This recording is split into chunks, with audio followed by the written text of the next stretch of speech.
Aller chercher 8 millions d'euros, c'est parfois beaucoup plus simple qu'aller chercher 500 000 euros. Entreprendre et reprendre, je maintiens, c'est prendre du risque.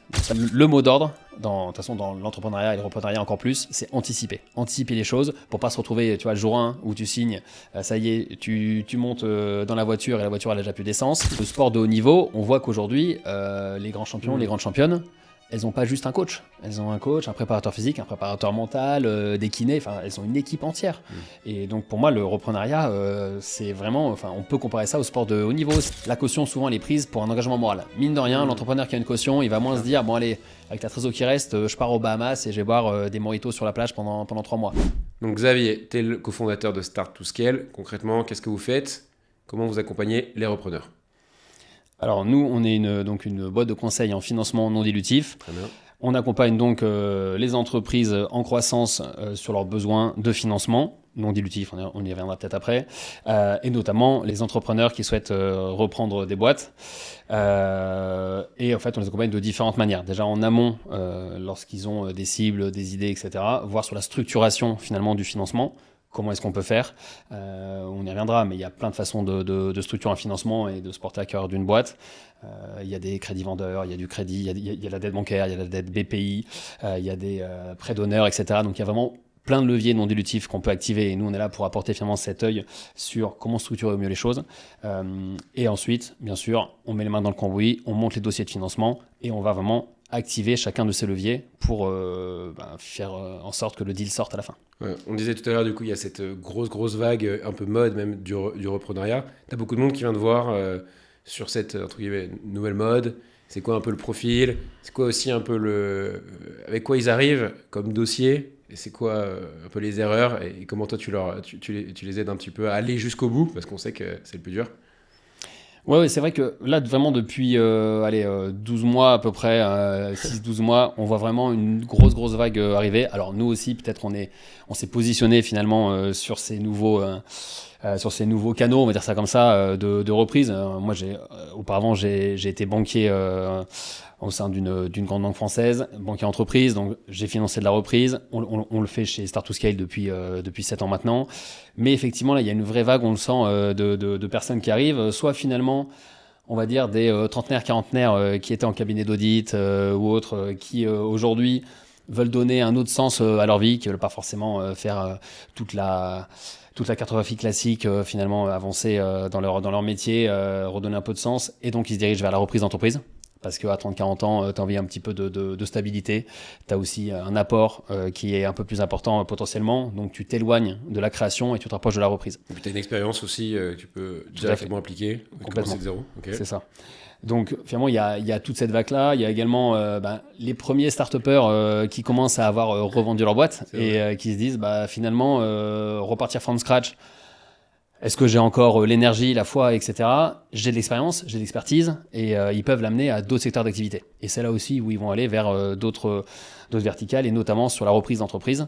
Et là, on en voit vraiment de plus en plus. Certains montent des petits fonds, veulent faire vraiment du build-up, reprendre plusieurs boîtes sur un secteur d'activité.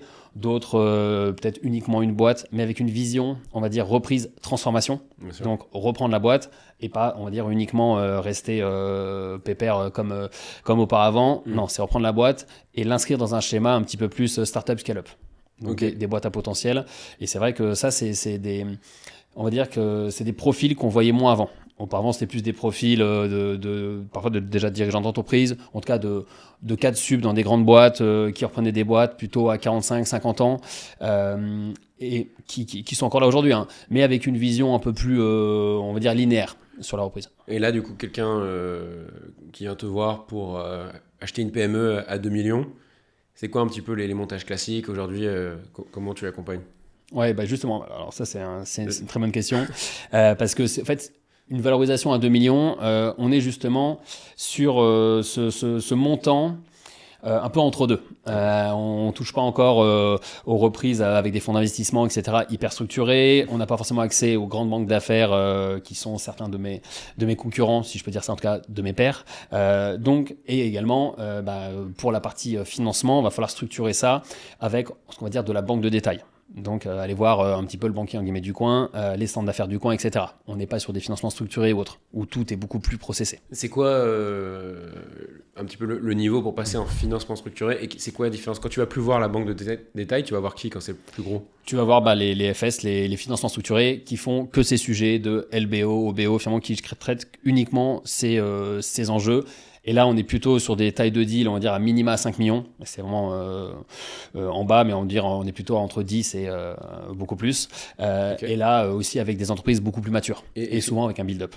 Ok, et pardonne mon ignorance, mais du coup, ça reste des parties d'une banque qui font du FS ou alors ça reste des fonds, des financeurs différents? Tout à fait. Non, c'est des parties d'une banque. Effectivement, en banque, en fait, on va dire qu'une banque, c'est vraiment différentes strates. Tu as le conseiller particulier qui s'occupe de ta carte de crédit, etc. Oui. Si jamais tu es dans une banque classique, traditionnelle, on va dire ça comme ça. Ensuite, au sein de cette même agence, donc l'agence du coin, on va gérer les petites TPE. Ensuite, tu passes en centre d'affaires. Donc là, c'est des personnes qui vont faire que l'entreprise, qui ont déjà un meilleur niveau d'expertise, qui sont uniquement dédiés à ça, etc. Donc eux peuvent gérer justement ces dossiers de reprise d'entreprise, on va dire, un petit peu plus petit, finalement sur une taille de valo entre, je dirais, 2 et 10. C'est un petit peu ça après, à chaque dossier. Centre d'affaires, 2 et 10. Tout à fait. En dessous, c'est un peu d'ailleurs le problème dont je parle souvent, c'est que quand c'est un petit rachat peut-être à 1 million, tu peux justement peut-être être avec le banquier de quartier. Et si ce que tu achètes, c'est pas une boulangerie, c'est un peu plus compliqué parce que il fait tout, il est obligé de faire tout. Enfin, c'est pas de sa faute, mais... Ouais, c'est ça. Il est obligé de faire tout. Il fait beaucoup de choses. Il a très peu de temps. Et malheureusement, il est assez peu formé pour des sujets qui sortent un peu de l'ordinaire. Donc, lorsque tu rachètes un petit SaaS ou parfois une partie d'un SaaS, on avait le cas. Donc là, tu dois rentrer dans de la compta analytique, etc. Il y a une question de temps, de compétences, de niveau de délégataire aussi, c'est-à-dire que les personnes en face qui vont signer, qui vont accorder les financements, plus tu te rapproches finalement des personnes qui vont signer, mieux c'est, alors que finalement ils sont très éloignés des personnes qui vont décider. Ouais, et puis si c'est une petite boîte et qu'elle est très tech, là c'est fini. Complètement. C'est vraiment le sujet qui est complexe aujourd'hui. Et c'est pour ça que ces petites boîtes très tech, souvent, on se tourne plus, les entrepreneurs vont plus se tourner vers des fonds ou même sur fonds propres pour aller racheter ces boîtes parce que c'est très compliqué effectivement de le faire en banque. C'est pas impossible. Et encore une fois, c'est une question de personnes. Il faut trouver les bonnes personnes, les personnes qui sont motivées. Elles existent. Moi, j'ai souvent l'habitude de dire qu'une banque, c'est juste un nom. L'important, c'est la personne en face, finalement, que ce soit marqué SG, Crédit Agricole, ce que tu veux. C'est pas ça l'important.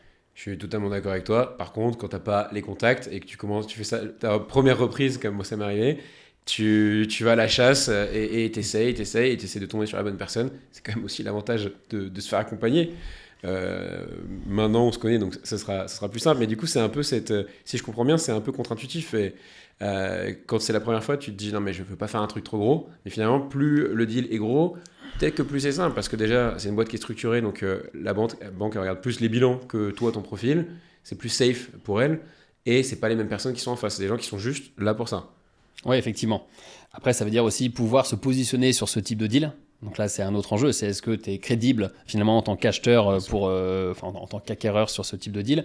Mais effectivement, c'est sûr que franchement, un dossier, aller chercher 8 millions d'euros, c'est parfois beaucoup plus simple qu'aller chercher 500 000 euros. C'est bête parce que le risque est largement plus grand pour une banque. Mais effectivement, 8 millions d'euros, c'est-à-dire qu'en face, on a une valo, on a une entreprise qui est plus structurée, qui est plus lisible, etc. Par rapport à une boîte qui est un peu plus petite, qui a un marché qui peut plus vite bouger, et puis ainsi de suite. Donc, Après, tu as raison de parler du fait qu'il faut être aussi légitime. Peut-être qu'un primo-repreneur va peut-être pas acheter une boîte qui vaut 10 millions. Aujourd'hui, dans les deals que tu as vu passer, alors je sais aussi que tu écartes beaucoup de deals avant de les prendre. Tu dis, ok, c'est super, on peut parler, on analyse, mais je préfère te dire non parce que toi, tu veux que ça aille au bout si tu le prends. C'est quoi un peu dans les primo-repreneurs, les deals que tu as vus où tu as dit, ok, là, ça ira pas au bout et pourquoi? Tu les vois vite venir. Et ceux qui sont allés au bout, et du coup, ce serait quoi un peu tes conseils là-dessus pour bien choisir? Ouais, là-dessus, vraiment, en fait, lorsque nous, on se dit, là, c'est pas possible, on pourra pas aller au bout, souvent, c'est un ensemble d'éléments, hein, c'est pas une seule chose, mais c'est un ensemble d'éléments qui font que le dossier sera trop complexe pour être défendu face à une banque. Déjà, le fait qu'il y ait aucun apport, en fait, que l'entrepreneur, le repreneur souhaite uniquement, finalement, faire levier, c'est très bien de faire du levier, parfait, mais savent que la banque, elle peut pas être seule à prendre le risque. Il y en a encore qui croient que c'est possible.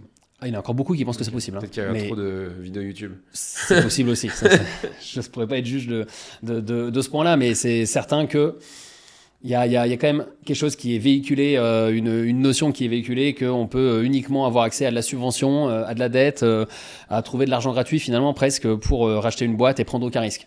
Entreprendre et reprendre, je maintiens, c'est prendre du risque. Donc ça, il faut l'avoir en tête. Le métier de la banque, c'est de gérer des flux, c'est de gérer la monnaie, mais c'est aussi de prendre du risque en faisant des crédits, donc très bien, mais ils vont pas prendre le risque tout seul. Bien donc sûr. si jamais toi, en fait, tu arrives face à une banque en disant j'ai besoin de 1,5 million, moi je vais apporter 0, déjà c'est compliqué. Ensuite, il faut être légitime, c'est-à-dire que je fais pas du tout de jeunisme ou autre, mais ça met à 20 ans que tu n'as jamais rien fait avant, tu n'as jamais rien prouvé. C'est sûr que c'est plus compliqué d'aller convaincre, encore une fois, quelqu'un qui va prendre des risques avec toi.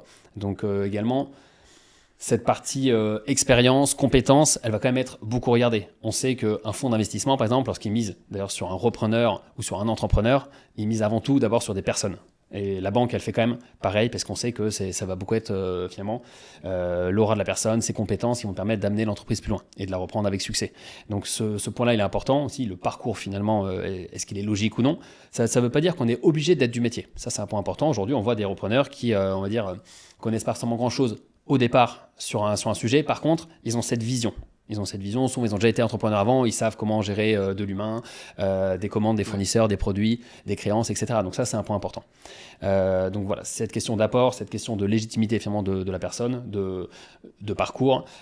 Et après, bien sûr, il y a la qualité de la cible. Ça, c'est un point important, Ok. c'est que certains arrivent en disant cette boîte, elle est valorisée, j'ai déjà eu 4 millions. Ok, elle perd 1,5 million par an, mais moi, je sais qu'en 6 mois, je peux la retourner, etc. Ok, mais tu feras pas ça avec une banque. Parce qu'effectivement, la boîte qui a 10 ans, qui perd de l'argent depuis X années, s'il y a des accros, on peut lisser finalement la renta sur 2-3 ans, expliquer pourquoi. Il y a eu le Covid qui est passé par là, il y a eu plein de choses en ce moment. On est sur un monde qui évolue beaucoup. Il y a des tensions géopolitiques, politiques, etc. Donc ça, finalement, tant qu'on peut expliquer les choses, ça va. Par contre, avoir des valos qui soient vraiment déconnantes et finalement, la banque, elle n'est pas là pour faire un pari. La banque, elle a un seul objectif, c'est d'être remboursée du crédit qu'elle va mettre en place. Ok, donc on a les 3 critères. En termes de taille, est-ce qu'il y a des règles ou ça dépend vraiment du profil, ça dépend de l'expérience? Non, franchement, c'est vrai que en fait, chaque dossier est différent. Alors, c'est vrai Ok. que ça fait un petit peu réponse Non, mais qui essaye de fuir. Mais vraiment, enfin, nous, on a accompagné plus de 500 boîtes, pas que sur de la reprise, mais moi, j'ai dû faire plus d'une centaine de reprises quand même. Donc, sur des tailles vraiment de deals très, très différents. J'ai fait des reprises à 500 000 euros, certaines à 200 000 euros, vraiment sur un petit bout, voilà, pour un petit bout de avec fonds un de crédit quand commerce. même derrière. Tout à fait, avec un crédit derrière. Donc voilà, c'est des petites choses, mais nous, si le dossier nous semble pertinent, intéressant, qu'ensuite derrière, il y aura potentiellement encore du volume, on le prend. On est là pour aider, pour accompagner. Donc moi, ça me va. Et certains sur plus de 15 millions. Donc vraiment, j'ai vu passer plein de choses. Le vrai sujet, ça va être encore une fois la qualité globale du dossier, la structuration globale. Pour certains deals, il faut un fonds à côté. Il faut un sponsor, de toute façon, un sponsor finalement qui ait de l'equity en face, pour que le risque soit partagé avec une banque, pour pouvoir faire levier finalement sur une dette LBO. Sur d'autres, effectivement, on a fait des deals financés à 100%, sans apport du tout, ou des deals financés avec la trésorerie de la cible. Donc ça aussi, c'est des choses qui sont possibles. Le plus tôt finalement on peut discuter, le mieux c'est, parce qu'une fois que la structuration elle est trop figée, et qu'on arrive sur des délais, parce qu'on est quand même sur un métier où il y a des délais à tenir, avec des term sheets signés, etc. Là, finalement, c'est là que ça devient compliqué. Parce que s'il faut complètement changer de structuration et changer l'histoire finalement racontée, ça peut être un peu plus compliqué. Donc nous, plus on est là tôt, ça ne veut pas dire qu'on a la science infuse, mais en tout cas, on va donner des idées, voir ce qui est possible, ce qui n'est pas possible de faire. Est-ce qu'il y a du crédit vendeur possible, de l'earn-out ou pas? Est-ce qu'il y a un intérêt ou non? Ça va dépendre des business qui sont très dépendants du cédant ou pas. Voilà, donc finalement, c'est vraiment... Il y a plein de choses possibles. Oui, financer à 100% par de la dette une reprise, c'est possible, mais tout le monde ne le fera pas. Et justement, ça peut être financé à 100% par, entre guillemets, de la dette ou des personnes extérieures, mais peut-être que du coup, il y a différents acteurs qui interviennent. Justement, on voulait parler de la BPI ou des aides ou des choses comme ça. Tu as aussi introduit la notion de fonds. Tu peux nous en dire plus sur ce côté fonds sponsor et aussi une opération classique qui peut intervenir? Oui, bien sûr. Mais là-dessus, en fait, moi, je suis vraiment partisan de dire la meilleure structuration, souvent, c'est un panachage de solutions. D'accord. Et en fait, c'est dans l'entrepreneuriat, lorsqu'on veut se faire financer, reprenariat, censé entreprendre, il faut agréger différentes solutions qui existent. Il y a la dette bancaire, forcément, les banques, elles sont importantes. Souvent, c'est elles qui vont apporter, on va dire, le plus gros montant. BPI France, on a la chance en France, on se plaint beaucoup, mais la BPI, Ça, c'est quand même... une des choses qui marche bien en France. Voilà, Ouais. mais très bien, on est unique par rapport à ça, mais quand même, la BPI, ils font pas tout bien, mais c'est quand même un organe qui est hyper important pour la reprise d'entreprise, pour l'entrepreneuriat, et tant mieux. Et ils ont un prêt dédié à la reprise, qui s'appelle le prêt transmission, qui permet d'aller financer jusqu'à des montants, jusqu'à 1,5 million, donc côté BPI France. Donc sur un montant global, on peut être largement plus, à 8 millions, 10 millions ou autre. Eux, ils peuvent prendre jusqu'à 40% du montant global de la dette LBO capé à 1,5 million. Donc c'est quand même intéressant, avec du différé d'amortissement. Donc finalement, souvent, intégrer BPI, c'est une très bonne chose, parce qu'en termes de cash flow, ouais. voilà, pour le cash flow, on protège le cash flow finalement pour le repreneur. La banque, lorsqu'il y a BPI à côté, elle est encore plus à l'aise, parce que ça met un joli coup de tampon, parce que finalement, pendant ce différé de 12-18 mois, elle va se rembourser, donc elle va réduire son risque. Oui, c'est vrai. Les 2 premières années, en plus, il avait le plus d'intérêt. Donc, tout à fait, c'est là. Donc voilà, et elles ont une logique aussi elles-mêmes de cash flow pour être rentable. Et puis, BPI, c'est pas une banque de flux. Donc, c'est-à-dire que la banque qui va financer, ou les banques qui vont financer, le pool bancaire, sur la plupart des deals qu'on fait, on a souvent, je veux dire, à minima 3 banques. Donc 2 banques commerciales, donc les banques qui ont pignon sur rue, plus BPI. Et c'est-à-dire que les 2 banques commerciales vont se partager ensuite les flux finalement de la cible, et c'est là-dessus qu'elles se rémunèrent, c'est là-dessus qu'elles vont maîtriser leurs risques. Donc ça aussi, c'est un point important. Après, il y a d'autres sujets, notamment le crédit vendeur. Donc ça, c'est le vendeur qui fait un crédit. Alors bien sûr qu'il y a un intérêt côté repreneur, parce que ça vient alléger un petit peu le montant de financement, aller on va dire chercher en extérieur, mais ça vient aussi certifier le dossier. Et c'est vrai qu'aujourd'hui, les banques, elles voient d'un très bon œil ça. Et aujourd'hui, moi je le vois par rapport à une dizaine d'années où le crédit vendeur, oui, ça se faisait déjà, mais s'il n'y avait pas de crédit vendeur, c'était pas un sujet. Aujourd'hui, ça devient un vrai problème, la banque met le doigt dessus tout de suite. Pourquoi il n'y a pas de crédit vendeur? Et là, en fait, il faut être assez costaud pour l'expliquer. Donc, il y a plein de raisons. Moi, je veux faire la question inverse. Pourquoi il y a un crédit vendeur? Moi, je suis le vendeur. Pourquoi je te ferai un crédit? Je pars, c'est toi qui vas gérer ma boîte. J'ai plus. Mais toi qui en as vu passer, qu'est-ce qui fait qu'un vendeur accepte ça? Le vendeur accepte ça quand, en face, finalement, ça vient solidifier le dossier, ça vient aussi accompagner. Finalement, c'est pas tant sur le montant. Parce que moi, en fait, souvent, ce que je dis, c'est faites un montant, en guillemets, faible. Alors, 50 000, 100 000 euros. Bon, 50 000, c'est peut-être pas grand-chose, mais 100 000 euros sur une acquisition à 2-3 millions, c'est quand même pas grand-chose. Mais c'est simplement pour la banque de se dire, OK, celui qui cède, il a toujours un intérêt à être là. Donc, crédit vendeur, earn-out, parfois c'est les deux. On voit de plus en plus de passer de dossiers de reprise avec les 2 qui sont négociés. Ça permet finalement de rassurer toutes les parties prenantes, donc y compris les financeurs, que le cédant aura tout intérêt à ce que la cession se passe bien. Et on sait que ce qui peut souvent poser problème, c'est les 6 mois post-reprise.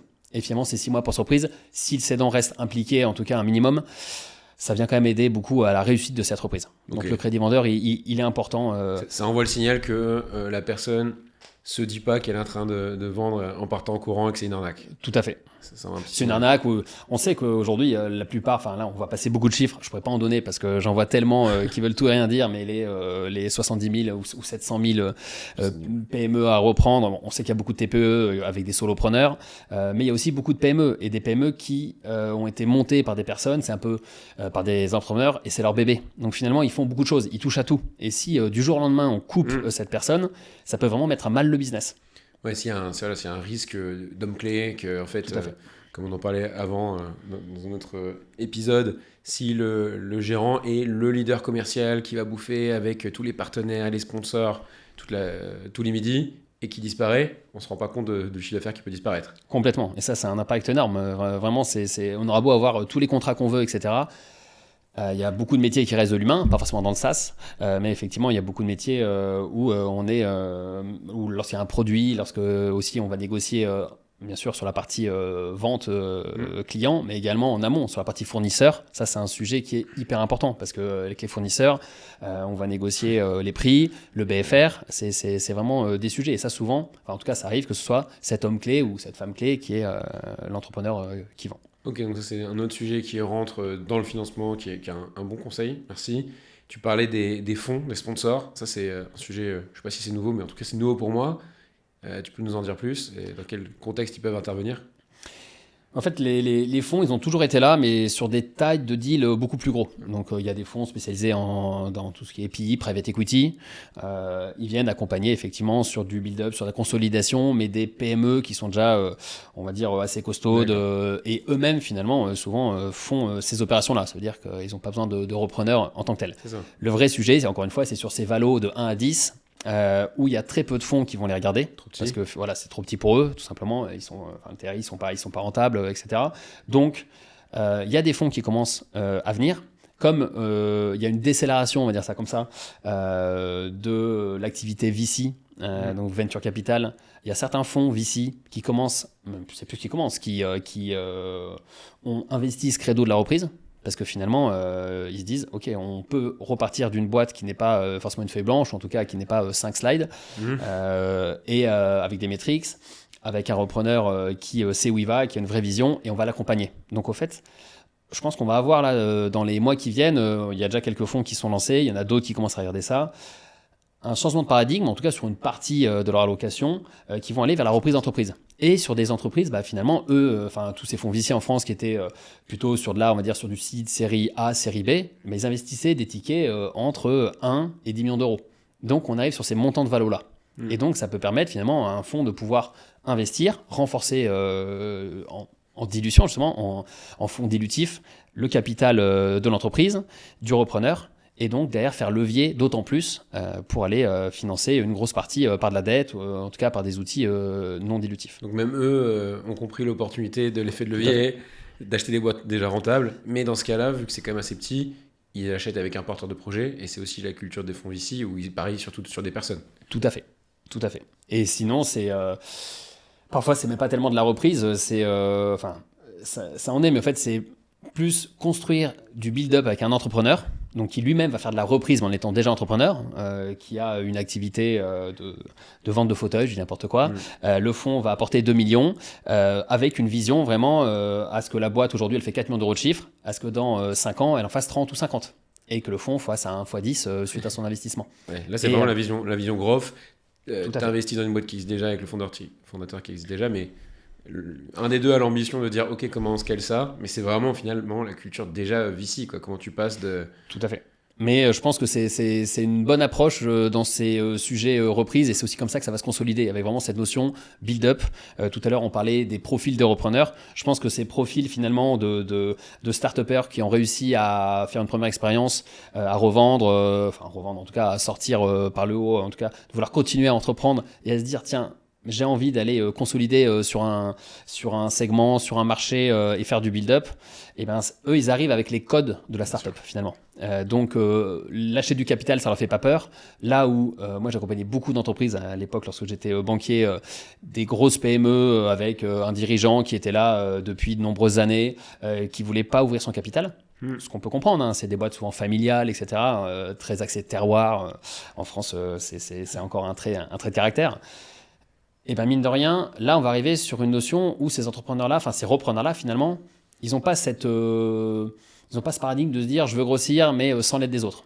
Eux ils sont ok pour très vite ouvrir le capital, laisser rentrer des fonds, pas forcément en tant que majoritaire ou en tout cas petit à petit, mais ils ont cette ouverture-là. Et pour faire du non-dilutif, il faut quand même avoir en tête qu'il faut des capitaux propres, il faut de la visibilité. Et encore une fois, plus les banques sont rassurées, plus il y aura des sponsors, donc des fonds d'investissement qui ont les poches quand même assez costaudes, qui peuvent réinvestir potentiellement derrière, plus la banque, elle pourra y aller. Et donc finalement, c'est un écosystème qui devient intéressant et qui se renforce lui-même, parce que pour les fonds qui aient un effet de levier avec de la banque, BPI, c'est un plus. Pour l'entrepreneur aussi, plutôt que faire 1 ou 2 acquisitions, on pourrait peut-être en faire 3 ou 4. Donc finalement, et la banque, elle est rassurée parce que derrière, il y a du cash, il y a une visibilité, il y a un suivi de l'entrepreneur aussi, quoi. Ouais, c'est sûr que si la banque voit le tampon d'un beau fonds VC et le tampon de la BPI, ça va les aider, ça va les rassurer. Complètement. Les banques, elles sont souvent peu spécialistes de ton secteur d'activité, quel qu'il soit. Et aujourd'hui, on va des secteurs d'activité qui sont quand même assez nouveaux. Effectivement, c'est pas que de la boulangerie. Et après, il y a certains qui ont fait du build-up en boulangerie très très bien. J'ai rien contre, mais sur des boîtes tech, numériques, SaaS, etc., Les banques, elles ont plus de mal à comprendre. C'est aussi un marché qui est assez nouveau finalement. Donc, il n'y a pas 50 ans de retourne et d'expérience pour se dire, OK, on peut sortir comme ci, comme ça. Donc, c'est souvent des paris qui sont faits. Donc, plus il y a de faisceaux d'indices positifs, plus la banque, elle sera prête à suivre. Elle est souvent plus suiveuse que vraiment lead sur un sujet comme ça. Et t'en as vu passer, du coup, des build-up accompagnés par des fonds. Est-ce que tu as l'impression que ça, c'est une grosse mode là-dessus? Ouais, alors grosse mode, pas forcément, mais je pense, enfin pas forcément. C'est pas non plus, on n'en trouve pas à tous les coins de rue, mais malgré tout, on sent qu'il y a une vague qui arrive sur ces sujets-là, et je pense que, enfin en tout cas, moi je pense que c'est positif. Forcément, il y aura des build-up qui vont aller trop vite, qui risquent d'aller se casser la gueule, hein, tout simplement. Bien sûr que c'est du risque aussi quand on va vite, quand on veut concentrer des opérations. Ça veut dire aussi supprimer certains postes, réduire les coûts, merger les coûts, etc. Bien sûr, c'est une vision un peu globale, mais je pense que avec ce magma, encore une fois, j'ai pas les chiffres, mais d'entreprises à reprendre en France, il va falloir passer par là, il va falloir que les fonds privés s'y intéressent, et on sent que ça vient. On sent aussi que des entrepreneurs qui ont fait des exits sur leur première, deuxième, troisième expérience entrepreneuriale commencent à créer des petits fonds pour justement eux-mêmes mettre des tickets et parier sur des personnes, sur des repreneurs, sur des petits montants. Encore une fois, sur des montants qui ne sont pas touchés par les gros fonds d'investissement. On parle parfois d'apporter 250 000 euros ou 500 000 euros. Et aussi apporter cette vision de j'étais entrepreneur pendant 15-20 ans, je peux t'apporter aussi sur ton métier, sur ton marché, sur de la gestion, etc. C'est une bonne manière pour les entrepreneurs qui ont exit de redevenir entrepreneurs. Tout à fait. En laissant un petit peu, en ayant du recul. Ouais. Et c'est finalement les fonds qui mettaient cet argent avant aller dans du angel investing. Effectivement. Tu sens qu'il y a vraiment cette vague une partie de... Une partie, ouais. Une partie aussi qui allait dans tout ce qui est immobilier. Aujourd'hui, c'est un peu plus compliqué avec la hausse des taux depuis 4 ans maintenant, etc. Donc, on sent qu'il y a une vocation à partir aussi plus sur accompagner de la reprise, du build-up. Et ça sera une bonne chose. Si on parle un peu de la chronologie de qui aller voir en premier, par exemple, si tu veux aller faire un LBO classique, tu vas acheter une boîte justement de boomers qui part à la retraite, un peu à la mode. Tu vas voir la BPI en premier, tu vas voir ta banque. Qui c'est qui doit dire oui en premier? Alors, le mieux, c'est d'un peu battre, en tout cas, regarder déjà, faire le point. Et nous, c'est aussi pour là qu'on est ça, c'est pour ça qu'on est là. Le mieux, c'est de se dire, je fais un point de toutes les parties prenantes, et notamment, en fait, commençons par le plus simple, par la banque de la cible, ou les banques des cibles. Moi, ce que je vois, c'est que plus de 50% des deals sont financés au moins en partie par le pool bancaire existant, puisqu'ils ont les flux, souvent ils ont l'historique, ils savent comment ça se passe, etc. Donc déjà, c'est prendre de l'information sur qui sont les banques du pool bancaire, est-ce que les relations sont bonnes, fraîches, mauvaises, voir un petit peu ce qu'il en est là-dessus, parce qu'effectivement, on peut tout à fait faire une opération de reprise uniquement avec la banque du pool, ou les deux banques du pool plus BPI. Donc déjà, commencer à prendre attache avec les banques du pool. Ensuite, parler très vite à BPI. Ça arrive que l'entrepreneur qui vend ait déjà un contact, etc. C'est rarement le cas parce qu'effectivement, ces PME-là, elles sont pas toujours, voire assez rarement, été voir BPI par le passé, donc elles n'ont pas de contact. Donc souvent, c'est nouer un contact, mais c'est quand même assez simple. Ça suffit de demander au banquier, tout simplement, à la banque, d'être mis en contact avec la bonne personne côté BPI, d'écrire sur le site de la BPI, d'aller voir la CCI ou autre. C'est assez simple d'être mis en contact. Et puis d'ouvrir malgré tout avec de nouvelles banques, parce que des nouvelles banques qui vont entrer, qui vont acquérir un nouveau client, elles ont souvent cette énergie et ce dynamisme, aussi en termes de coûts, qui peut faire bouger les autres. Un peu comme un repreneur qui achète une nouvelle boîte, il arrive avec ce dynamisme, il est motivé de changer les choses. Ce que tu dis, c'est un peu pareil niveau banque. Ouais, effectivement. Donc ça vient faire un peu bouger le pool existant, et c'est pour ça que tout à l'heure, je te disais souvent, sur les deals qu'on va passer, en tout cas sur du 1 à 10 millions d'euros de valo, donc sur une dette bancaire qui peut être entre 500 000, 800 000 euros et 7-8 millions quand même, on fera ça avec 2-3 banques plus BPI. Donc finalement, avoir une ou deux banques du pool plus une nouvelle banque entrante plus BPI, c'est la bonne structuration. Donc, quoi faire? C'est parler aux banques du pool, parler à BPI rapidement, ouvrir avec d'autres banques, aller voir aussi d'autres réseaux. On n'en a pas parlé jusqu'à présent, mais il y a certains réseaux type France Active, le réseau Initiative France ou les réseaux Entreprendre qui sont disponibles sur tous les départements, toutes les régions françaises, qui viennent apporter des prêts d'honneur. Donc les prêts d'honneur, c'est des prêts à taux zéro faits à la personne physique, donc au repreneur lui-même, qui va ensuite injecter en compte courant cet argent dans la boîte. Donc on va dire que c'est du quasi-fonds propre, c'est du quasi-apport, et donc c'est justement là pour renforcer l'apport. C'est pas des montants énormissimes, on parle d'enveloppes de souvent entre 50 000 et 100 000 jusqu'à 100 000 euros maximum. Mais c'est à taux zéro. C'est à taux zéro, donc déjà ça fait toujours ça. Il y a ce coup de tampon, c'est-à-dire qu'il y a un réseau derrière, et souvent ce réseau-là il est important parce qu'au-delà d'apporter de l'argent, ils apportent vraiment un suivi, un réseau, potentiellement des commandes, des fournisseurs, bref, quand on prend une boîte, c'est toujours bien d'aller discuter avec le maximum de personnes. Et puis il y a aussi souvent 6 mois, 1 an différé. Donc, encore une fois, en termes de cash flow, même si c'est que, en guillemets, sur 50 000, 70 000 euros, c'est positif. Donc, toi, c'est une bonne source de financement complémentaire. Bon, disons que cet exemple-là du repreneur avec sa boîte à 2 millions était dans l'ordre de grandeur un peu compliqué niveau montant, mais tu l'as aidé, c'est bon, il a réussi à racheter derrière pour développer. Souvent, il y a un petit peu d'ailleurs on reprend souvent cette expression sur le podcast qu'on m'avait donné qui était le oh shit meeting. Tu rachètes la boîte et c'est pas aussi beau que ça en avait l'air. Peut-être que la trésor c'est pas si simple. Qu'est-ce qui existe? Parce que franchement on n'est pas forcément au courant. Une fois que tu as fait ton deal, tu penses que c'est fini, tu vas te débrouiller. Il existe d'autres choses pour développer la croissance, enfin quand tu as développé. C'est un très très bon point parce que, alors moi je l'ai vécu le Hoshit Meeting en tant que banquier. On est dans une salle avec les avocats, les cédants, la boutique M&A. Le mec signe, rachète, donc ça y est, le rachat est fait. La banque fait péter toutes les lignes de financement court terme, fait sauter toutes les lignes de financement court terme. Donc finalement, tu avais droit à 500 000 euros de découvert, plus 500 000 euros de lignes de cession de créance, de factor. Tu passes à zéro. Juste après. Et ouais, parce qu'au fait, finalement, surprise, en fait, ça n'a pas été anticipé. Parce que sur ces lignes-là, le cédant était en partie caution. Donc, en fait, elles n'ont plus lieu d'être. Forcément, la caution saute, les lignes sautent. Ouais. Du jour au lendemain, vraiment du jour au lendemain, le jour où la personne signe, devient repreneur, il est déjà dans un gros bousin, quoi. C'était très, très compliqué. Donc, nous, on est aussi là pour dire, financer la reprise, c'est important, c'est la première marche. Mais effectivement, c'est la première marche. Ensuite, tu as un gros escalier à monter. Oui. Et donc, il faut bien anticiper déjà les besoins immédiats. Donc, effectivement, tout ce qui est financement court terme, je vais revenir. Mais également, tous les besoins de transformation. Donc, c'est là aussi où sur ce ratio de dette sur une reprise d'entreprise, c'est bien d'aller chercher d'autres typologies de financement que uniquement de la banque et finalement de monter tous les ratios au maximum. Parce que si l'entreprise derrière ne peut plus s'endetter, ça peut être embêtant pour de la transformation. Oui, tu achètes des boîtes, normalement, pour en faire quelque chose. Tout à fait. C'est ça. Et en fait, pour en faire quelque chose, ça veut dire que toi, tu as une idée, donc tu vas investir 400 000 euros sur de la com, n'importe quoi, rebrander, investir dans dans un nouvel outil industriel. Bref, il y a plein de choses. Il y a des investissements R&D, etc. à faire. Et si jamais, toi, tu as tout mis au taquet et que tu n'as plus d'apport à apporter, ça devient très compliqué. Ou en tout cas, tu stagnes, ce qui n'était pas le plan de départ. Donc, au fait, tout se regarde avec une vision. Ça ne sert à rien d'avoir une vision à 10 ans, enfin j'y crois assez peu, mais une vision à 18-24 mois, c'est important. Et notamment une vision financière à 18-24 mois, à se dire comment est-ce que je vais structurer le deal et comment je vais ensuite structurer la suite, la transformation.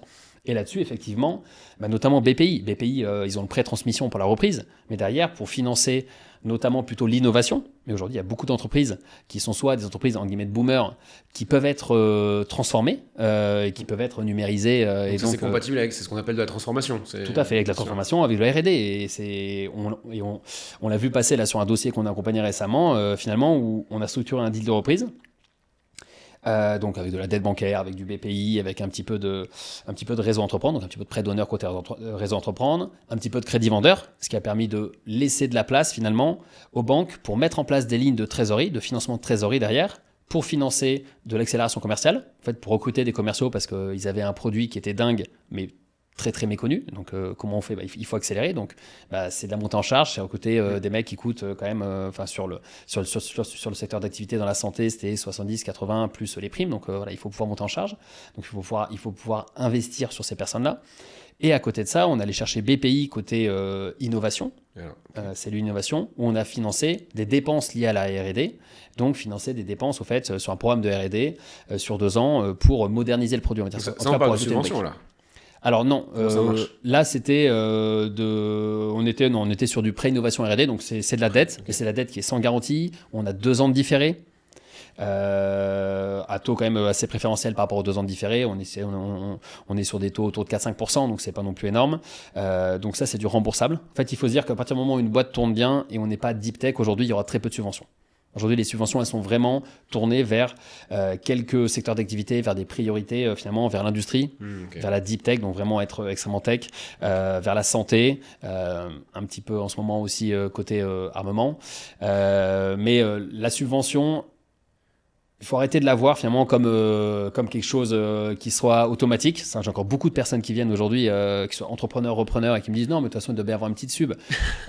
Non. Enfin, et c'est vrai que parfois, en guillemets, malheureusement, ou en tout cas, c'est comme ça, il n'y a aucune subvention. Ouais, Enfin, faut se dire à quoi ça sert. Enfin, faut se mettre à la place de l'État. C'est s'il a investi, complètement. c'est des secteurs qu'il choisit. Voilà, c'est les secteurs qui se disent, c'est les filières d'avenir, comme il dit, et ça se comprend. C'est l'énergie, effectivement, c'est l'armement, etc. Donc, si toi, tu développes un SaaS pour que les boîtes travaillent mieux et plus vite, c'est tant mieux. Il y aura effectivement potentiellement des dispositifs remboursables. Donc, et encore une fois, ce sont des bons dispositifs avec 2 ans, 3 ans de différé. Potentiellement aussi sur la partie commerciale, BPI peut suivre avec du prêt d'amorçage investissement, du prêt innovation. Bref, tout ça, c'est du jargon, mais c'est-à-dire qu'il y a des dispositifs pour aider sur l'accélération commerciale. Et là, on parle de prêts sur 8 ans avec 3 ans de différé. Donc, tu vois, ça permet quand même de pouvoir investir, avancer et rembourser qu'ensuite. Et c'est quoi les critères là-dessus? Parce que si la boîte elle vient de faire LBO, elle est endettée à mort, du coup ses capitaux propres, j'imagine, sont plutôt bas. Comment eux peuvent accepter de remettre une dette sur une dette? Eh ben, c'est là effectivement où la structuration de base est importante. C'est là où est-ce qu'au départ, finalement, on va uniquement faire ça en dette? Est-ce qu'on va chercher un sponsor, donc un fonds d'investissement, ou même on va chercher un petit peu de love money? On peut aussi aller chercher auprès de ses proches un petit peu d'argent pour réduire finalement le risque et l'endettement côté banque, ou alors pas du tout aller chercher BPI sur leur pré-transmission, structurer l'opération uniquement avec des banques, et donc aller voir BPI côté innovation. Ou côté international, au fait, BPI, il y a plein de guichets. Ils ont côté investissement également, côté garantie. Bref. Garantie, on en a parlé, mais ça, c'est voilà, une il y a des plein de choses. guichets. Donc effectivement, c'est encore une fois, le mot d'ordre, de toute façon, dans l'entrepreneuriat et le reprenariat encore plus, c'est anticiper. Anticiper les choses pour pas se retrouver, tu vois, le jour 1 où tu signes, ça y est, tu montes dans la voiture et la voiture, elle a déjà plus d'essence. Donc anticiper les choses, en discuter avec les banques dès le départ. Et nous, maintenant, de plus en plus, ce qu'on fait, c'est qu'on monte des dossiers où on a le plan de financement pour la reprise, le plan de financement pour, on va dire, soit remplacer les lignes de financement qui étaient en cours, mais qui vont tomber justement parce qu'il y a des sujets de garantie, des sujets de nantissement de titres, etc. Donc juste être sûr que ces prêts-là vont continuer, en tout cas vont être repris, ou vont même être augmentés, parce que parfois c'était un besoin qui était pas forcément très bien traité, donc remettre ça en place, et aussi mettre en place de nouvelles lignes pour la partie transformation, accélération. Et en fait, tout ça, ça se regarde en amont parce que BPI, innovation, on peut commencer à leur parler, enfin déjà, en tout cas, commencer à tâter le terrain avant d'avoir repris la boîte. Alors trop tôt, ça sert à rien parce que ça va défocus le repreneur, ça va côté BPI, ça va les embêter. Mais en tout cas, commencer à parler, à voir un peu les options, est-ce qu'on rentre dans le cadre ou pas, ça, c'est des choses importantes. Mais il faut vraiment se dire que y a souvent plein de choses à faire. On peut aussi améliorer le poste client, le poste fournisseur avec du factor, avec du reverse factoring. Oula, tu m'as perdu là. Pardon. En gros, utiliser le poste client pour accélérer. On voit des entreprises qui sont très rentables, des belles PME, où les dirigeants, 1 euro est 1 euro. Et c'est comme ça qu'ils ont amené ces PME à ces niveaux-là, qui sont vraiment de très belles boîtes, très rentables. Je le répète, mais c'est important. Mais si on veut accélérer, on va avoir besoin d'investir. Et donc, c'est un moment, il y a un sujet de trésorerie. Ouais. Et sujet de trésorerie, tu peux le traiter avec effectivement de la dette bancaire, BPI, etc. Mais tu peux aussi le traiter uniquement en interne avec ta boîte, en allant céder une partie de tes factures clients. Donc, c'est du factor. Donc c'est de la facturage, pardon, en français. Voilà, effectivement. Voilà. Et donc, effectivement, là, c'est trouver, bien négocier ce contract factor, quel client est-ce qu'on va céder ou pas. Ça a un coût, forcément, mais ça veut dire que quand même, en termes de trésorerie, si tu as un poste client, on va dire linéaire à 1 ou 2 millions d'euros, tu peux potentiellement avoir 1 à 1,5 million d'argent en plus sur ton compte bancaire. Ok, donc c'est vrai que si un repreneur identifie des boîtes comme ça qui sont très solides, dans leur business, dans leur gestion, dans leur croissance, mais qui n'ont pas forcément fait d'ingénierie financière, tu viens plugger ça pour les accélérer. Complètement. Et tu peux aussi plugger ça pour finaliser le deal de reprise. Parfois, je te parlais de faire remonter de la trésor de la boîte cible, etc. Ça peut aussi passer par là. C'est de se dire, il y a un poste de créance client en moyenne, et on l'a vu sur une boîte là récemment, il y avait plus d'1,8 million, vraiment en moyenne de créance client, parce que c'est une boîte qui tournait bien, etc., qui faisait pas beaucoup de relances, qui travaillait avec des grands groupes, donc c'était compliqué d'être payé rapidement. Mais donc, ça veut dire travailler avec des grands groupes, le facteur à qui tu vas céder ta facture, donc le créancier qui va devenir un nouveau propriétaire de la facture, il aime bien, parce que ça veut dire qu'il y a une bonne signature en face. Et toi, finalement, tu peux récupérer, on a récupéré plus d'1 million d'euros de trésor comme ça, quoi. Alors, en fait, tu cèdes au facteur qui, lui, lui, en fait, il va te payer le prix de la facture. Et justement, après, c'est à lui de gérer les relances, c'est lui qui prend le risque au crédit, etc. Donc, toi, tu perds un petit peu de marge. Mais si tu as un business qui est très rentable, tu peux, là, cette boîte-là, lui, 1 million de plus sur le compte. Elle a utilisé 500 000 euros pour faire remonter le jour du deal pour permettre de réaliser le deal. Et ensuite, elle avait 500 000 euros en plus pour la partie transformation investissement. Donc, c'est un bon montage. Et tu parlais d'anticiper dans ton histoire du client qui, du jour au lendemain, du coup, avait plus de trésor. Vous avez trouvé quoi comme solution? Là, c'était les solutions. Pendant 2 jours, personne dort. On met les doigts dans les trous et on fait passer des dossiers en forçant. Mais là, typiquement, il y avait 3 nouvelles banques qui rentraient sur le pool. C'est-à-dire que les 3 nouvelles banques, elles commencent la relation avec un très mauvais a priori. Et une banque, c'est pas qu'un financeur, c'est un partenaire. Oui. Parce que le facteur, souvent, c'est la banque qui va l'apporter, c'est une filiale de la banque qui va le porter. Je dis n'importe quoi pour du crédit bail.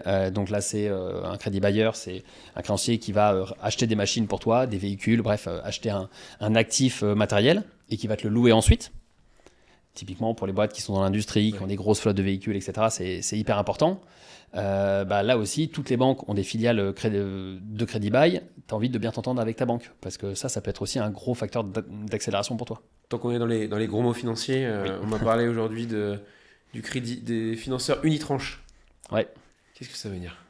Alors ça, c'est pour les boîtes, on va dire, un peu plus matures. Okay. Effectivement, c'est un niveau de dette qui remplace la dette senior et la dette junior. En fait, c'est un niveau de dette, on va dire, qui prend le pas sur toutes les autres en termes de maturité et en termes d'exigence, en termes d'exigibilité. J'ai du mal à dire à force. C'est-à-dire que finalement, c'est la première dette à être remboursée s'il y a un problème demain. Mais là, effectivement, on arrive sur alors si on veut continuer sur les gros mots financiers, sur du venture loan, donc de la venture debt, comme on dit aujourd'hui. C'est des mécanismes qui sont intéressants, qui sont non dilutifs, qui coûtent cher. Oui. Mais qui sont hyper intéressants, mais plutôt pour des boîtes, on va dire, plus matures, très matures. Ça peut arriver assez vite sur la reprise d'entreprise, parce que si tu fais du build-up, tu peux vite arriver à un groupe qui va faire plusieurs millions d'euros de chiffre d'affaires, et souvent, pour avoir accès à du venture loan, à l'unitranche encore plus, mais il faut faire au moins 2, 3, 4, 5 millions d'euros de d'EBITDA, donc finalement de rentabilité dégagée par l'activité pure de ta boîte. Ça, c'est un point important à avoir en tête. Mais ça peut permettre d'éviter de faire entrer des fonds pour accélérer et faire du build-up. Il y a beaucoup de boîtes qui font du build-up, de groupes finalement, grâce à de la dette privée. La dette privée, c'est la catégorie de l'unitranche, tout à fait. Okay. À du venture loan, etc. Et c'est des choses qui se font énormément côté UK, aux US, en Amérique du Nord, etc. Très peu en France. Parce qu'en France, les banques finalement financent beaucoup pour peu cher. Elles prennent du risque. Quand tu es à aujourd'hui, 3-4%, tu vas pas aller. Ça, c'est ça. Combien c'est les taux de... On est en 8 et 15. Ouais. Donc, on est à 8 et 15, alors que la dette, effectivement, de reprise, on est en 3 et 5. Ouais, si tu peux éviter, tu vas pas. Mais du coup, ça finance de la croissance, globalement. De la croissance, clairement, c'est de la croissance, c'est de l'acquisition, c'est du build-up. Et pour toi aussi, finalement, c'est mettre empreinte à 15%. On va dire qu'en moyenne, c'est plutôt du 12-13, plutôt 12. Il faut être sûr de pouvoir dégager de la valeur et avoir un effet de levier qui soit plus important. Mais c'est le cas pour ces boîtes-là. Et là, on parle vraiment de montants ça peut aller à 5, 10, 15, 20 millions d'euros. C'est des gros montants, c'est des grosses lignes, notamment lorsque l'endettement bancaire, donc l'endettement non dilutif, commence à être saturé. Eux, ils peuvent arriver au-dessus et rajouter finalement ces niveaux-là pour continuer à avancer. Donc là, c'était vraiment quand on est dans un scénario ultra agressif de build-up. Tout à fait. Tu vas aller vite, tu prends plus de risques, plus de dettes, mais tu es sûr de toi, en gros. Ouais, effectivement. Et c'est vrai que c'est plutôt sur un temps 2, on va dire, lorsque tu as déjà fait tes preuves, que tu as déjà avancé et que tu as les chiffres pour. Parce qu'effectivement, là, il faut déjà être rentable, avoir dégagé assez de rentabilité. Forcément, si tu empruntes 10 millions à 12%, souvent, c'est des prêts qu'on appelle boulettes, donc qui sont remboursés, l'intégralité est remboursée one shot à 5, 6, 7 ans. Ok. Avec les intérêts. Tout à fait. Okay. Donc ça veut dire qu'à 5, 6, 7 ans, il faut être certain de pouvoir rembourser 15 millions, par exemple. Ouais, là, tout de suite, là, je...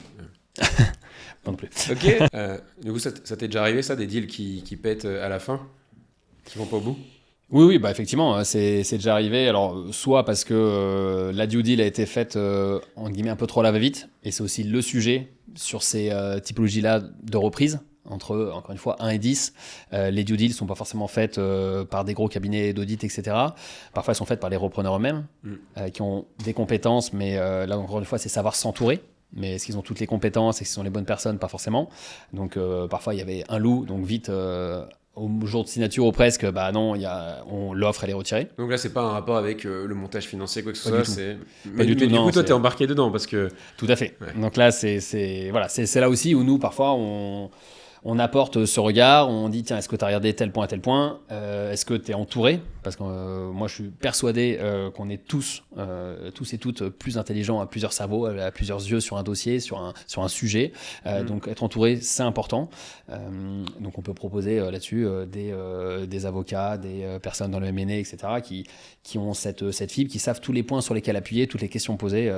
C'est un peu comme un appartement, hein, lorsque t'as ceux qui savent acheter, qui savent toutes les questions à poser, et ceux qui se font avoir, quoi, en guillemets. Ouais, enfin, sachant que, encore un appart, tu peux avoir fait ça X fois dans ta vie, et donc tu peux commencer à avoir l'expérience, mais acheter une boîte, en général, tu le fais une fois, t'as pas l'expérience. Toi, t'es entrepreneur. T'es entrepreneur, tu sais gérer une boîte, mais le côté la racheter, je suis totalement d'accord avec toi, il faut monter ta team. Et ça change tout.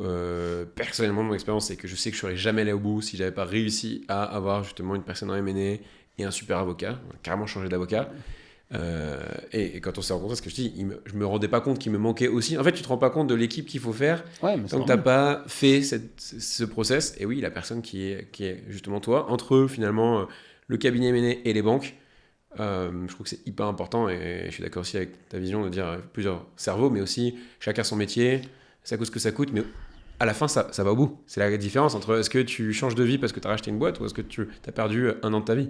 Complètement. Et il y en a qui se mettent vraiment dans des postures financières extrêmement complexes par rapport à ça. Enfin, juste, je fais une petite analogie, mais dans le sport de haut niveau, on voit qu'aujourd'hui, les grands champions, les grandes championnes, elles n'ont pas juste un coach. Elles ont un coach, un préparateur physique, un préparateur mental, des kinés. Enfin, elles ont une équipe entière. Et donc, pour moi, le repreneuriat, c'est vraiment... Enfin, on peut comparer ça au sport de haut niveau. Ça demande, tu le sais, de l'intensité, de la réflexion, d'être là tous les jours, etc. Enfin, ça demande beaucoup. Et par rapport à ça, il faut être entouré. Ça coûte de l'argent, mais ça en fera perdre beaucoup moins. Donc après, c'est plus un coup d'opportunité. Pour moi, pour gagner de l'argent, il faut être capable d'aller en dépenser. Alors, faut pas faire n'importe quoi, mais j'ai vraiment cette vision-là. Et tu vois, sur les risques, finalement, sur le risque d'une reprise d'entreprise, les banques et tous les financeurs non dilutifs vont vraiment regarder la partie garantie. Ça va être un point important, et c'est ce qui peut faire capoter un deal aussi. C'est que si jamais tu n'es pas accompagné, tu peux dire ok, la banque elle me finance, tout va bien, et tu arrives le jour de la signature, et en fait tes cautions, j'ai déjà vu ça, hein, tes cautions sur 3 millions de prêts. Tes cautions, donc c'est-à-dire que tu engages tes deniers personnels, tu engages ton patrimoine personnel sur 3 millions, ou sur même sur 500 000 balles, c'est énorme, 1 million, 1,5 million, plus. Normalement, tu es prévenu à l'avance. Ouais, t'es prévenu à l'avance, mais sauf que en fait, si jamais t'as pas le wording, etc., bah, signez les documents. Lorsque tu signes les documents, bah, voilà, vous avez l'accord, donc les garanties, etc. Et parfois, tu peux juste passer à côté. Vraiment, j'ai des personnes qui ont la tête bien faite, etc., et qui passent un peu à côté. Donc ça, c'est quand même des points importants. En fait, c'est de regarder un deal, il se regarde, et un financement d'autant plus sur un ensemble de points. C'est pas qu'un taux. Et c'est là où nous, on n'est pas uniquement broker, courtier. Moi, je suis pas là pour juste aller négocier un taux. Il y en a d'autres qui le feront mieux que moi, franchement.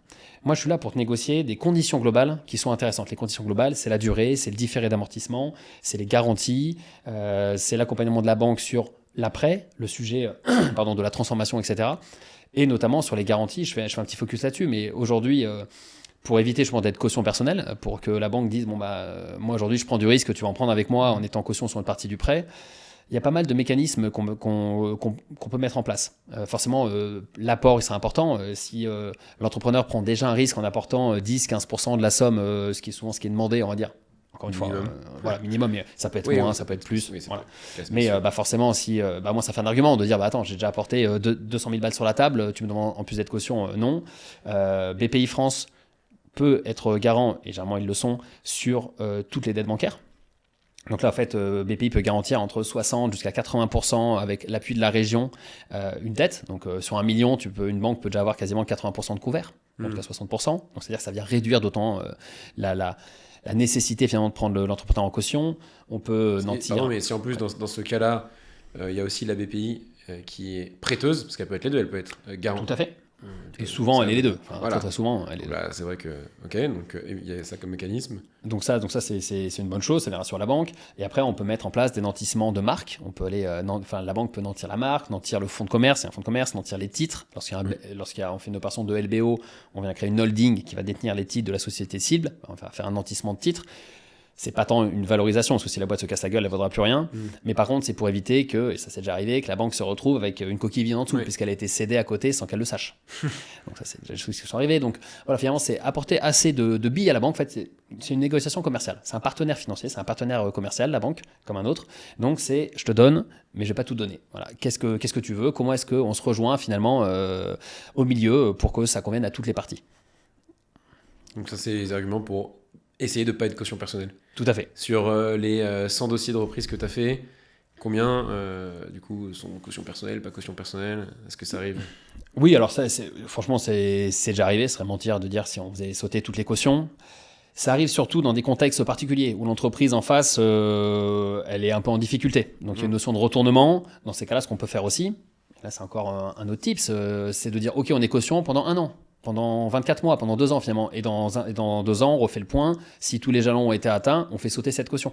Ce qui finalement fait réduire le risque pour le repreneur. On peut aussi limiter cette caution en termes de montant. Donc dire, plutôt qu'être sur 3 millions, déjà c'est complètement déconnant. Souvent le tribunal de commerce, de toute façon, lorsque ça arrive à la barre, il peut faire péter la caution, dans le sens où il peut dire, attendez, le patrimoine de l'entrepreneur, c'était 500 000 euros au jour de la signature, il en a injecté 300 000, il ne reste plus que 200 000, j'ai n'importe quoi. Les 3 millions d'euros, ils sont disproportionnés par rapport à son patrimoine. Donc la banque n'avait pas à faire ça. Justement, ça c'est un sujet que j'ai découvert aussi. Alors moi je suis caution perso, mais justement les banquiers m'ont expliqué cette notion de tu peux pas prendre plus que ce que ça vaut vraiment. Est-ce que c'est quelque chose qui est un peu ignoré, abusé? En fait, on prend une commission qui vaut rien? C'est un peu ça, en fait, la plupart des banquiers, et je l'ai dit aussi, j'en ai fait partie. Après, une caution t'engage, ça c'est un point important. Mais en fait, c'est de se dire, la caution, souvent, elle est prise pour un engagement moral. Mine de rien, l'entrepreneur qui a une caution, il va moins se dire, bon allez, avec la trésor qui reste, je pars aux Bahamas et je vais boire des mojitos sur la plage pendant 3 mois. Il va se dire, bon là, je vais voir la banque tout de suite dès qu'il y a un problème, etc. Non mais c'est bête, mais moi j'ai vu beaucoup de choses en tant que banquier, dont des entrepreneurs qui ont complètement lâché les rênes, parce que de toute façon, dans le fond, ils risquent rien. Donc voilà, ça peut être un sujet. Après, donc c'est plus un engagement moral. Maintenant, c'est un engagement moral où j'ai déjà vu des entrepreneurs se faire chercher en guillemets sur la caution. C'est des moratoires, c'est-à-dire que la banque va pas venir saisir ta maison. Déjà que la résidence principale sort du spectre de la caution. Maintenant, c'est la banque va venir te voir pour rembourser X euros tous les mois. Et ça peut monter pendant 5, 6, 10 ans pour rembourser. Par contre, effectivement, parfois, moi je dirais pas le conseiller, mais est-ce qu'il y a une notion de se dire il vaut mieux être caution pour 3 millions plutôt que pour 200 000 balles? Parce qu'effectivement, il y a plus de chances que le tribunal dise non, mais attendez, c'est complètement disproportionné. Peut-être. Oui, peut-être qu'ils vont pas faire sauter les 3 millions et qu'ils te laissent. Tout à fait. Dans tous les cas, et moi, je trouve un autre point par rapport à du coup cet alignement des intérêts. Je trouve ça assez sain d'avoir, je trouve, des investisseurs externes. Surtout si tu parlais des fonds, c'est quand même. Tu as des personnes dans ces fonds qui vont t'aider, que tu vas regarder, qui vont peut-être te coacher, tu vas être en contact avec eux tous les jours. Et bon, si tu es une personne un peu saine, tu vas pas partir avec la caisse. Et donc, avoir des personnes comme ça, je pense que, comme tu dis, c'est rassurant pour la banque, mais je pense que ça t'aide aussi toi, ça te coach. Ou si comme tu dis, tu as du love money, tu as l'argent de ta famille, tes potes, tu as moins de risques. Complètement. Mais ça, c'est un vrai sujet. Déjà, c'est que toi, ça t'aide, effectivement, parce que même souvent, la love money, pour les personnes qui arrivent à en trouver dans leur amis, famille, c'est souvent plus celles et ceux qui ont une fibre entrepreneuriale, qui vont aider. Donc souvent, ils vont pouvoir aider sur des mises en relation, même si le business n'est pas le même, mais sur des conseils, etc. Donc ça, c'est un point important. Et également, nous, au sein de Start to Scale, c'est un des principaux arguments sur les prêts qu'on va chercher. Nous, on va chercher beaucoup de prêts de trésorerie, au-delà de tout ce qui est reprise d'entreprise. Et finalement, les prêts de trésorerie, il y a énormément de risques. C'est-à-dire qu'un prêt de trésorerie, la banque te libère 1 million sur le compte, tu peux faire ce que tu veux avec. C'est pas un actif, tu vas pas acheter une usine ou autre. C'est un équivalent crédit conso pour une personne? Tout à fait. Donc en fait, tu fais vraiment ce que tu veux avec. La banque n'a aucun regard dessus. Donc il y a beaucoup de risques. Donc c'est vrai que cette notion de caution, elle revient souvent. Et finalement, lorsqu'il y a des investisseurs, Nous, notre discours, c'est de dire, attendez, l'entrepreneur a déjà pris un risque énorme, c'est-à-dire qu'il a déjà cédé 25%, je sais n'importe quoi, mais 25%, 30% de sa boîte. Le risque, il l'a pris, en fait. Le risque capitalistique, intrinsèquement, il l'a pris. Donc, effectivement, ça compte pour la banque comme argument, et d'autant plus le fait qu'il soit l'ancien investisseur. Souvent, il va quand même regarder ce qui se passe à l'intérieur. Il y aura des boards mensuels, ou en tout cas trimestriels. Il y aura un suivi qui va permettre à la boîte d'être sûrement un peu plus saine, ou en tout cas d'être mieux accompagnée que s'il n'y avait personne, quoi. Donc ça, c'est des arguments effectivement à apporter aussi côté banque. Merci Xavier, je pense que pas mal de conseils pour les repreneurs. Est-ce que tu veux leur faire un dernier mot? Toujours sous le spot. Anticiper au maximum. Si vous voulez venir nous voir avec plaisir, nous vraiment, on donne de l'info en amont justement sur cette partie structuration, stratégie. On a vu passer beaucoup de deals de reprise, donc on peut expliquer ce qui est faisable, ce qui n'est pas faisable. On ne va pas vous obliger à signer avec nous derrière. Nous, notre but aussi finalement, c'est que l'écosystème de la reprise justement marche moins sur des croyances et plus sur des faits. Donc c'est de se dire, si l'écosystème devient plus structuré, meilleur, tout le monde aura à y gagner, nous y compris. Donc voilà. Merci, c'est un bon rappel d'anticiper, comme avec les banques d'ailleurs, ceux qui ont déjà une bonne relation avec leur banque depuis des années et qui ont expliqué qu'ils allaient racheter une boîte, quand ils viennent avec le dossier, la banque est déjà au courant, ça marche beaucoup mieux, et donc c'est un peu la même chose dans ce cas-là. Merci Xavier. Merci à toi. Merci Bonne journée.